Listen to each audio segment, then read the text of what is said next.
everyone and welcome to today's video. My name's Amy if you're new here, and I do videos of beauty, fashion and lifestyle and the occasional DIY. And I say occasional, but they're actually beginning to be the only videos I film. So on that note, today I'm going to do a DIY.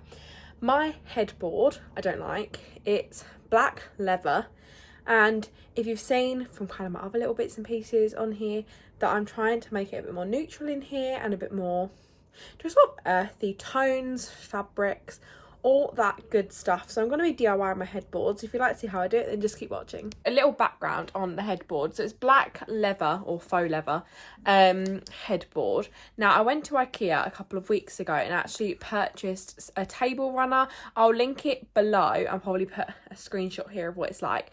So I found that, I thought that'd be perfect, and it did a temporary job on there, and as you saw from last video, it's come off.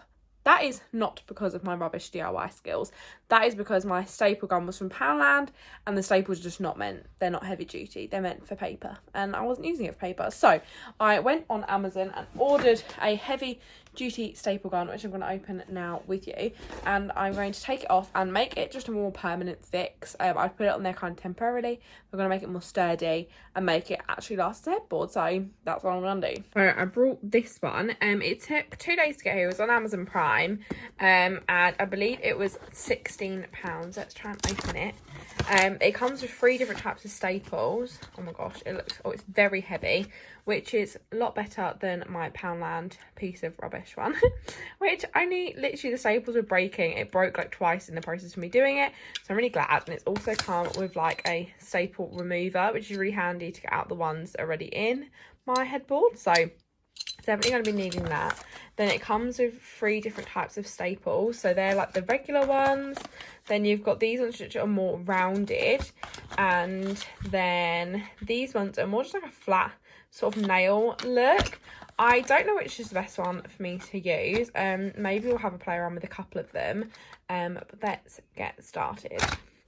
So I just popped on a little time lapse, but I'm literally just pulling my mattress away from the headboard and then taking off the ones I'd got on there, just to restaple them down, make sure they're really secure. And this just shows you the black headboard underneath, just so we have a blank canvas. So my only issue I've found with these table runners, which I noticed as I cut them up into size, is that the ends basically fray. So when it's not a full cohesive piece, the ends do fray off and you get these little tiny sort of strips of the material come off. So I'm just heating up my glue gun, and what I'm going to try and attempt to do, I don't know if this is going to work, is basically try and seal all of the ends. So I'm probably just going to do a couple of strips of glue like that, and then make sure this is on the back, just so I know that it won't fray, and then it'll just make it easier to put up, because last time I noticed that where it was fraying, it was a bit of a pain to get the staples in. So I'm just heating up my glue gun now. Now my glue gun, I believe, was just from Amazon.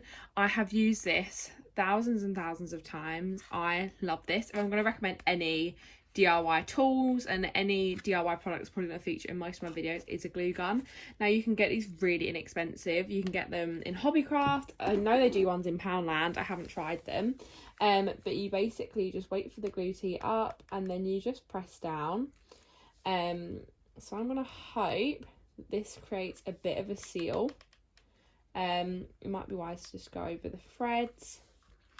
But I think a glue gun's one of the easiest tools to use. It creates a really strong bond. I use it, I make Disney ears and I use it for them. I also use it for just most other projects, as I find it's just the easiest glue to work with to get a really strong bond. But as you can see, I'm just putting blobs of glue where the thread is and just going over in lines, and I'm going to leave that until it's sort of totally dry, and then hopefully that'll seal the ends. So I'm going to do it on both of these ends, and hopefully by the time I've done that, the first pieces will be dry. The only thing I don't like about this table runner is, I don't think you'll be able to tell on camera, but these are quite blue, the outside threads. However, I did think if it did really bother you, you could go over with like a black pen, and I'm sure that will completely cover that up. To be honest, when it's on the headboard, you can't really tell, so that's fine. But I'm going to go do this on all of the other pieces and get back to you. So I'd definitely say put some sort of black bin liner down. I'm actually doing this on my floor. Obviously, if you're doing it on a table, just make sure you put some newspaper or something down, just because where it's going through, obviously this material, it's seeping through to the back. So that's why I put a black bin liner down. I do like to put some sort of black bin liner or a tablecloth that I use specifically for DIYs down, just so it can get a little bit messy. Plus, if you like my nails, they're at Simply Vibrant, which is my home salon. I did these myself, so check out the Instagram at Simply Vibrant. Now I've got my 4 pieces. Unfortunately, this needs about 4 and literally like an inch.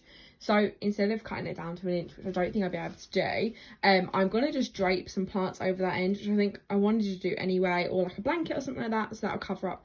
I'm going to do it on that side, just so that's not really on show as much, but I'm going to start putting them on there. Now I've got my 4 pieces. Unfortunately, this needs about 4 and literally like an inch. So instead of cutting it down to an inch, which I don't think I'll be able to do, I'm going to just drape some plants over that end, which I think I wanted to do anyway, or like a blanket or something like that, so that'll cover up. I'm going to do it on that side, just so that's not really on show as much, but I'm going to start putting them on there. So then all I'm doing is pressing the staple gun hard onto the material, pressing down hard, and then it staples it in. As you can see, you can barely see the staples, so I basically just put them around the whole edge of it, and as you can see, it's like super secure. It is a bit temperamental, I'm not gonna lie. You do have to do a couple of the staples more, obviously where the material pushes in. You just need to be able to put a really big force behind it. So maybe if you've got someone strong as a helping hand, might be handy. I'm doing it all by myself, so it's a bit tricky, but you can do it, just persevere, and it will look great, I'm sure. Also, don't worry if the end's a bit messy, is obviously when the mattress pushes up to it, that I can't do about here anyway, so just make sure it goes up. I've done a little bit extra at the bottom just to cover up that bit, but yeah, so don't worry if it looks a bit scruffy at the bottom. Then just continued to finish it off and just did the exact same all the way to the end. Okay, just to go down this little end, just to cover that last little bit up, but I'm so happy with how it turned out.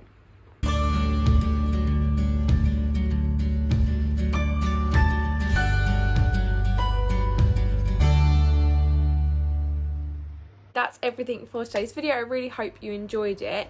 I used 2 table runners. I think I forgot to mention that at the start, but it's in the description, and I put a picture in the start, and they were £5.50 each. I really hope you enjoyed today's video. If you did, don't forget to give it a like and comment, and subscribe if you'd like to see more, and I'll see you in my next one. Bye.